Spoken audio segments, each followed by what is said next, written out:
함께 보실 하나님 말씀은 신약성경 데살로니가 후서 2장입니다. 오늘 말씀 읽기 본문 중에서 기도와 관련된 부분인 데살로니가 후서 2장 16절과 17절 두 절만 함께 봉독하겠습니다. 데살로니가 후서 2장 16절부터 17절까지 말씀, 신약성경 335쪽 전후를 보시면 되겠습니다. 함께 봉독합니다.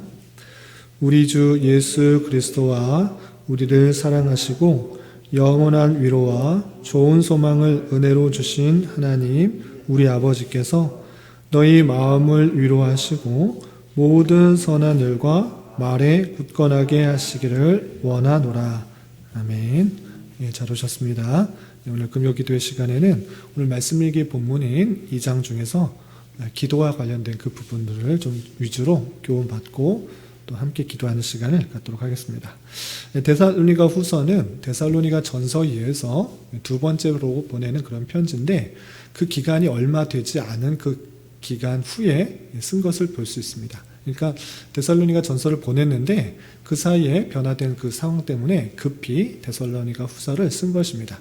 이렇게 짧은 데살로니가 후서의 내용이지만 그 안에서도 사도 바울이 데살로니가 성도들을 향하여 계속적으로 기도하는 내용을 살펴볼 수가 있는 것입니다.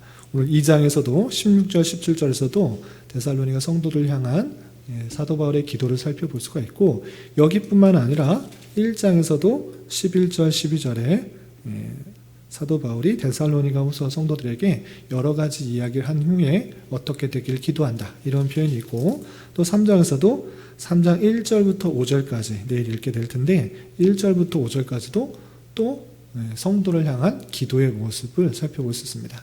그럼 바울 사도가 계속적으로 데살로니가 성도들을 향해서 무엇을 기도하고 있는가, 어떻게 기도하고 있는가, 그 내용을 살펴보면서 우리가 이 기도의 시간에 어떤 자세로 기도할지 도전받는 시간 갖도록 하겠습니다. 우선 1장에서 보면 1장에서는 편지 처음 부분이기 때문에 인사와 격려의 내용이 나오는데, 인사와 격려 이후에 11절, 12절에 이렇게 사도 바울이 기도를 하고 있는 것을 볼 수 있습니다. 그래서 1장 11절에 보면 이러므로 우리도 항상 너희를 위하여 기도함은, 우리도 항상 너희 데살로니가 성도들을 위해서 항상 기도한다라고 되어 있습니다. 왜 이렇게 항상 기도하는가? 무엇 때문에 기도하는가? 그 내용이, 그 이유가 그 뒤에 계속적으로 설명되고 있는 것입니다. 항상 기도하는 이유가 무엇인가 계속 살펴보면, 우리 하나님이 너희를 그 부르심에 합당한 자로 여기시고 모든 선을 기뻐함과 믿음의 역사를 능력으로 이루게 하시고, 우리 하나님과 주 예수 그리스도의 은혜대로 우리 주 예수의 이름이 너희 가운데서 영광을 받으시고 너희도 그 안에서 영광을 받게 하기 위해서 내가 항상 너희를 위해서 기도한다라는 것입니다. 그러니까 우리가 계속적으로 반복해서 항상 기도해야 될 것이 무엇인가라고 할 때 신앙의 성숙, 신앙의 성장을 위해서 기도해야 된다라는 것을 알 수 있습니다. 그래서 그 데살로니가 성도들이 하나님의 부르심에 합당한 자가 되게 하기 위해서 계속적으로 부르는 것입니다. 하나님께서 우리를 거룩하고 흠이 없게 그렇게 하기 위해서 부르셨는데, 그러한 자가 되기 위하여서 이 사도 바울은 항상 너희를 위해서 기도한다, 이렇게 표현하고 있는 것입니다. 뿐만 아니라 모든 선을 기뻐하고 믿음의 역사를 능력으로 이루는 사람이 되게 하기 위해서 사도 바울은 너희를 위해서 계속적으로 항상 이렇게 기도한다라고 표현하고 있는 것입니다. 이렇게 부르심에 합당한 자, 그리고 다른 것을 기뻐하는 것이 아니라 하나님께서 주신 그 선을 기뻐하고 또 믿음의 역사들을 능력으로 잘 감당하는 그런 사람이 되기 위해서 기도하는데, 그렇게 하게 되면 궁극적으로 어떤 결과를 이루는가, 그런 믿음의 성장, 믿음의 성숙을 통해서 어떤 결과를 이루는가라고 할 때 12절에 이렇게 우리가 읽었던 것처럼 이렇게 표현되고 있는 것입니다. 12절 다시 한번 보면, 우리 하나님과 주 예수 그리스도의 은혜대로, 하나님과 예수 그리스도의 은혜대로 은혜를 주셔서 우리 주 예수의 이름이 너희 가운데 영광을 받으시고 너희도 그 안에서 영광을 받게 하려 합니다, 라고 되어 있습니다. 그러니까 이렇게 열심히 신앙 성장을 하게 되면 하나님의 부르심에 합당한 게 이렇게 살게 되면 어떻게 되는가? 예수의 이름이 영광이 받아지고 예수 이름이 높여지고 하나님께서 영광이 높여지고 그것이 끝나는 것이 아니라 우리도 그 안에서 영광을 받게 된다. 이렇게 표현하고 있는 것입니다. 그러니까 우리가 예수님께 영광을 돌리면 우리는 그냥 낮아지고 그냥 없어지고 끝나는 것이 아니라 하나님께도 영광이 되고 우리도 종국적으로 그 영광에 참여하는 놀라운 자가 되는 것이다 라고 알려주는 것입니다. 이렇게 사도 바울은 끊임없이 데살로니가 성도들이 부르심에 합당하게 또 선을 잘 알고 믿음의 역사들을 잘 감당할 수 있도록 기도하며 예수의 영광에 이르는 데까지 자라날 수 있도록 간구하고 있는 모습을 볼 수 있습니다. 1장에서만 그런 것이 아니고 우리가 읽었던 2장에서도 또 마찬가지로 신앙의 성장을 위해서 기도하고 있는데 특별히 2장과 3장에서는 하나님에 대한 그런 고백이 담겨 있습니다. 그러니까 우리가 기도할 때 정말 중요한 것 중에 하나가 누구를 대상으로 기도하는가, 누구에게 기도하는가인 것입니다. 아무런 대상이 없이 그냥 잘 모르는 신에게 그냥 외치는 것이 아니라 우리가 기도하는 그 대상, 우리가 누구에게 기도하는가, 그 하나님이 누구인가를 2장과 3장에서 사도 바울이 이렇게 고백하고 있는 것을 잘 볼 수 있습니다. 그렇다면 우리가 기도하는 그 하나님이 어떠한 분인가 2장과 3장의 내용을 계속해서 살펴보겠습니다. 2장 16절에서 보면 우리 주 예수 그리스도와 우리를 사랑하시고 영원한 위로와 좋은 소망을 은혜로 주신 하나님 우리 아버지 이렇게 표현하고 있습니다. 우리 아버지, 우리 하나님 아버지가 어떤 분이십니까? 예수 그리스도를 사랑하실 뿐만 아니라 또 우리를 사랑하신다라는 것입니다. 예수 그리스도, 하나님 아버지께서 예수 그리스도를 미워하지 않으십니다. 싫어하지 않으십니다. 아주 사랑의 관계이십니다. 너무나 사랑한 표현이 무슨 표현이냐? 독생자라는 표현입니다. 하나밖에 없는 아들, 그 얼마나 귀중한 아들이겠습니까? 그렇게 예수 그리스도를 사랑하실 뿐만 아니라 우리를 사랑하시는 분이라고 표현하고 있습니다. 하나님을 너무나 사랑하시는, 하나님께서 그 예수 그리스도를 너무나 사랑하시는데 그뿐만 아니라 우리도 사랑하신다라고 표현하고 있는 것입니다. 우리를 사랑하시기 때문에 그 사랑하시는 독생자 아들 예수 그리스도를 이 땅에 내보내시고 십자가에 달려 돌아가시기 할 만큼 우리를 사랑하신다. 그 하나님이 우리를 사랑하신다. 이렇게 표현하고 있는 것입니다. 또한 그 하나님께서 어떻게 하십니까? 영원한 위로와 좋은 소망을 은혜로 주시는 분이다 라고 표현하고 있는 것입니다. 우리가 어떻게 영원한 위로를 얻을 수 있습니까? 어떻게 좋은 소망을 가지고 있습니까? 예수 그리스도께서 우리를 위해서 달려 돌아가셨다. 정말 사랑하는 아들, 독생자 예수 그리스도신데 우리를 위해서 십자가에 달려 돌아가시게 하셨다. 그 말이 무엇입니까? 우리에게 가장 좋은 것을 주시는 분이시다라는 것입니다. 그 분은 예수 그리스도께서 우리를 위해서 희생당하셨다라는 그 사실들을 알고 있으면 어떠한 위로, 어떠한 것도 우리를 그 사랑에서 끊을 수가 없고 그 보호하심과 그 인도하심과 그 사랑하심 가운데 있다라는 사실을 알기 때문에 우리는 영원한 위로를 받는 것입니다.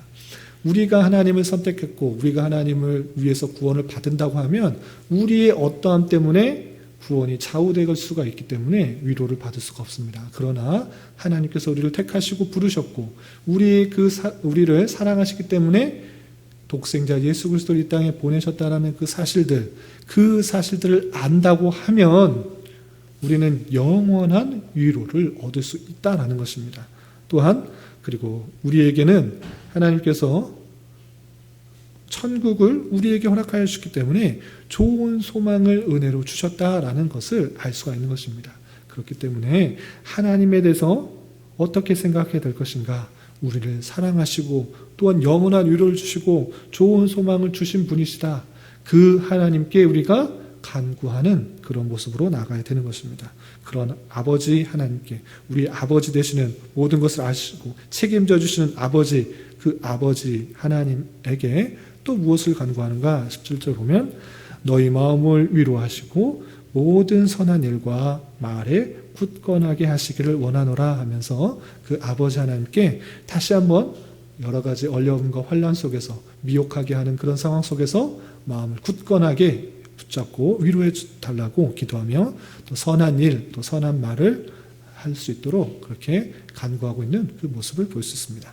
그리고 3장에서도 또 이렇게 기도하고 있습니다. 3장에서 3절에 보면 하나님은 어떤 분이신가 사도 바울은 이렇게 고백하고 있습니다. 3장 3절 보면 주는 미쁘사 너희를 굳건하게 하시고 악한 자에게서 지키시리라. 하나님은 아름다우시고 사랑스러우셔서 너희를 굳건하게 하시고 악한 자에게서 지키실 분이시다 라고 표현하고 있습니다. 하나님께서 어떤 분이신가? 우리를 굳건하게 지키신다. 이 믿음 가운데 우리가 나아가는 것입니다. 우리가 기도할 때 하나님께서 나를 과연 붙들어 주실까? 나를 인도해 주실까? 악한 자에서부터 건지실까? 이런 의심 속에서 기도하는 것이 아니라 그 하나님은 참으로 아름다우시고 사랑스러우셔서 우리를 굳건하게 붙들어 주시는 분이시다. 또한 악한 자에게서 구원해 주시고 지키시는 분이시다라는 확고한 믿음 가운데 하나님 앞에 나아가는 것입니다. 그런 믿음 없이 하나님이 정말 나를 지켜주실까? 나를 사랑하실까? 나를 인도하실까? 라는 의심 가운데 나가는 것이 아니라 사도 바울은 하나님에 대한 바른 인식과 바른 고백 속에서 하나님 앞에 더욱더 기도하고 간구하고 있는 것입니다. 그렇다면 그 하나님께 또 무엇을 기도하고 있는가? 4절 5절 계속해서 보면 너희에 대하여 우리가 명한 것을 너희가 행하고 또 행할 줄을 우리가 주 안에서 확신하노니 주께서 너희 마음을 인도하여 하나님의 사랑과 그리스도 인내에 들어가게 하시기를 원하노라 라고 기도하고 있는 것입니다. 하나님께서 너희 마음을 인도하여 주셔서 하나님의 사랑, 그리스도 인내에 들어가게 하시기를 원하노라. 하나님께서 정말 사랑하신다는 그 사실들 가운데 굳건하게 있고 또 그리스도의 인내가 무엇입니까? 그리스도께서 수많은 고난이 있었음에도 불구하고 그 고난을 피하여 십자가를 피하여 달아나신 것이 아니라 그 고난까지도 기쁨으로 감내하고 참았던 그 모습들, 그 모습을 본받아 성도들 너희도 수많은 환난들, 수많은 고난들, 수많은 어려움들이 있을 때 그리스도의 인내를 본받아 너희들도 잘 감당할 수 있게 되기를 계속적으로 간구하는 사도 바울의 기도의 간구의 모습을 볼 수 있습니다. 이렇게 사도 바울은 하나님에 대한 바른 인식 속에서 성도들이 수많은 어려움과 환난 속에서 잘 인내하고 잘 감당하고 그 사랑 가운데 함께하며 또 신앙의 성숙과 성장이 계속적으로 일어나서 하나님의 부르심에 합당하게 살아고 합당하게 행하며 그리스도의 영광에까지 참여할 수 있도록 간구하고 있는 그 모습을 살펴볼 수 있습니다. 그리고 여기서 끝나는 것이 아니라 데살로니가 성도들이 이랬으면 좋겠다라고 끝나는 것이 아니라 또 자신들, 사도 바울과 함께 동역했던 그 일행들을 위해서 기도하라고 기도를 부탁하는 모습도 살펴볼 수 있습니다. 그것이 1절과 2절에 나와 있습니다. 1절, 2절 보면 끝으로 형제들아 너희는 우리를 위하여 기도하기를 사도 바울이 데살로니가 성도들에게 우리를 위해서 기도할 때 이렇게 기도하달라 이렇게 표현하고 있습니다. 어떻게 기도하달라고 부탁하고 있는가? 계속해서 보면 주의 말씀이 너희 가운데서와 같이 퍼져나가 영광스럽게 되고 또한 우리를 부당하고 악한 사람들에게서 건지시옵소서 하라 이렇게 표현하고 있습니다. 첫 번째로 하나님의 말씀이 너희 가운데로 퍼진 것과 마찬가지로 영광스럽게 되고 주의 말씀이 너희 가운데서와 같이 퍼져나가 영광스럽게 되고 하나님의 말씀이 계속적으로 퍼져서 영광스럽게 되게 해달라고 이렇게 기도하고 있습니다. 또한 우리를 부당하고 악한 사람들에게서 건지옵소서라고 기도해달라고 하고 있습니다. 지금 복음을 전파하는 것, 그 복음을 전파하는 것 하나님께서 맡기신 사역들을 감당하는데 계속적으로 악한 사람들이 부당한 사람들이 우리를 핍박하고 탄압하고 죽이려 하고 있는 그 상황 가운데 있는 것입니다. 그 상황을 단순히 모면하려고 하는 것이 아니라 단순히 그 어려움 가운데 피하려고 하는 것이 아니라 앞에서 1절 하반절에 표현한 것처럼 주의 말씀이 계속적으로 퍼져나가서 영광스럽게 되게 해달라고 기도한 것을 통해서 단순히 그 어려움을 피하는 데 그치는 것이 아니라 그 어려움 속에서도 하나님의 말씀을 잘 감당하여서 주의 말씀이 퍼져나가 영광스럽게 해달라고 하는 자신의 사역들을 어려움 속에서도 잘 감당하게 해달라고 하는 사도 바울의 기도 부탁을 들 수가 있는 것입니다. 이렇게 자신이 어려움 속에서도 그 어려움에서 잘 견뎌서 또 이겨내어서 하나님의 말씀을 전하는 사역자로서 잘 감당하게 해달라는 사도 바울의 간구를 기도 부탁을 들어볼 수 있습니다. 이렇게 바울은 1장에서도 2장에서도 3장에서도 계속적으로 데살로니가 성도를 위해서 기도할 뿐만 아니라 자신을 위해서 기도해달라는 그 내용들을 살펴볼 수 있는데, 이런 것을 통해서 우리는 어떻게 기도를 적용할 수 있는가 3가지로 요약을 해봤습니다.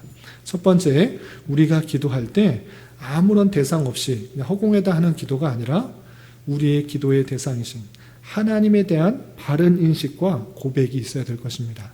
하나님께서 내 기도를 과연 들으실까? 내가 기도하는 것 과연 응답될까? 듣기나 하실까? 이런 식으로 기도하는 것 아니고, 하나님께 나아갈 때 정말 나를 사랑하시고 나를 붙드시고 나를 인도하신다는 굳은 믿음 가운데 기도하는 것이 마땅한 것입니다.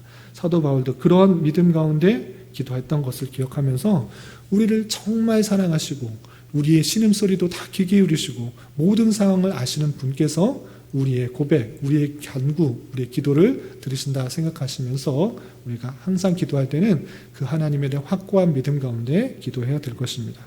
또 두 번째로 생각해야 될 것은 하나님께서 이 땅에 우리를 부르신 목적을 잘 깨달아 고난과 같은 상황 속에서도 신앙이 더욱더 성장하고 굳건하게 될 수 있도록 기도를 해야 될 것입니다.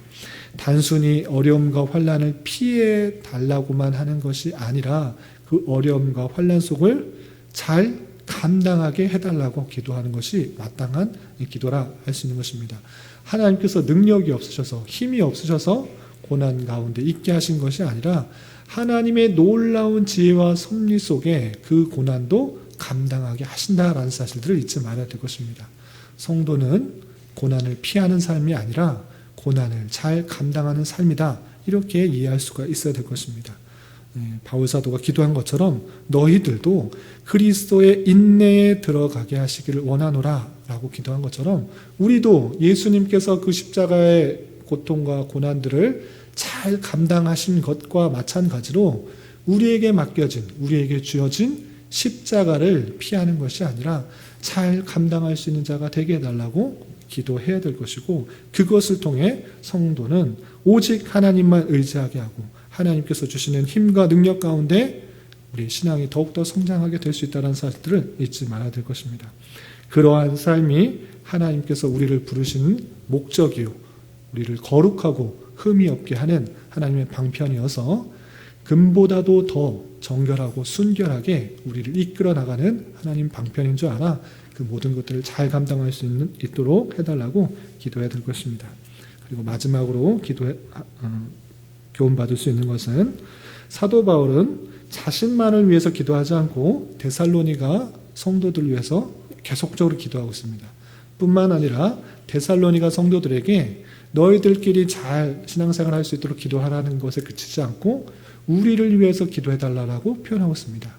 여기서 성도의 기도가 어디까지 확장되어야 되는지를 잘 생각할 수가 있는 것입니다. 단순히 내 자신의 유익과 만족 또는 신앙의 성장을 위해서만 기도할 것이 아니라 주변에 있는 여러 사람들의 형편과 또 상황을 보면서 관심 가지고 기도하는 것, 그것은 성도의 마땅한 자세다라고 생각해야 될 것입니다. 그래서 우리가 기도할 때 물론 우리의 신앙을 위해서 기도하는 것 필요한 일이지만 거기서 그치는 것이 아니라 우리 주변에, 우리 옆에 있는 성도가 무엇 때문에 어려워하고 있고 무엇 때문에 힘들어하고 있는지, 또 어떤 상황에 있는지, 또 어려운 형편은 없는지 되돌아보면서 그 형편들을 잘 감당할 수 있도록, 또 하나님께서 주신 사명들을 잘 감당고 깨닫고 감당하게 해달라고 기도하는 것들이 필요할 것입니다. 우리가 계속적으로 기도할 때 이렇게 나만을 위해서가 아니라 우리에게 보여준 여러 가지 상황들을 관심 가지며 함께 기도하는 것을 통해 하나님께서 교회의 하나됨을 허락하여 주시고 또 함께 교회를 세워가는 그런 은혜들도 허락해 주실 것입니다. 말씀을 정리하겠습니다. 우리의 기도는 단순히 허공에 외치는 한풀이가 아닙니다. 우리를 택하여 주시고 구원해 주시며 또 위로해 주시는 주님께 모든 것을 맡기는 그런 행위입니다. 그러한 주님께 주님인 줄 알아 우리의 모든 상황과 여건들을 다 주님께 아뢰며 진정으로 하나님께서 원하시는 것들이 무엇인지를 잘 깨달아 그것을 이루기 위해 더욱더 간구하는 자가 되어야 될 것입니다. 이러한 기도의 시간 또 앞으로의 삶이 될 수 있기를 진심으로 기원합니다. 기도하겠습니다. 하나님 아버지 감사합니다. 오늘 말씀을 통하여 바울 사도가 데살로니가 성도들을 향해 기도하는 모습을 살펴보았습니다. 말씀의 교훈에 따라 우리가 바르게 기도하는 자 되게 하여 주시고 우리의 신앙의 성장과 성숙을 위해 또한 우리 주변의 여러 사람들의 형편과 상황을 위하여 더욱더 주님의 뜻을 간구할 수 있는 자 되게 하여 주시옵소서. 이 시간 우리에게 허락하신 여러 가지 기도 제목을 가지고 주님께 나아갑니다. 가장 선한 것으로 응답하여 주실 줄 믿고 믿음으로 간구하는 시간 되게 하여 주시옵소서. 예수님의 이름으로 기도 올리옵나이다. 아멘.